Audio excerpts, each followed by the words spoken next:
Wizara ya Leba nchini inapanga kuwachukulia hatua za kisheria waajiri na hata wawekezaji wanaonyanyasa waajiriwa kwa kuwapa malipo duni kinyume cha sheria za leba.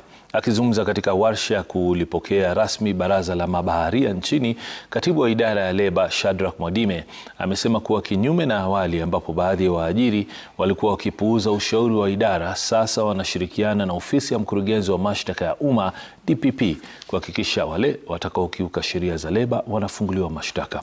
Wakati huo Mwadime amesema kuwa baraza la mabaharia limeanzishwa ili kutetea haki za mabaharia ikiwemo mishahara duni, kukiukwa kwa haki za kibinadamu na zile za leba wakati wa kufanya kazi, miongoni mwa madhila mengine wanayoyapitia.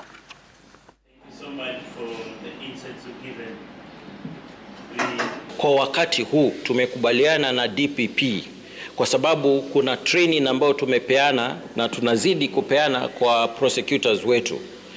Wakikamata an employer ambao pengine hafuati sheria za leba vile inavyotakikana, mtaona wakianza kuwekwa ndani.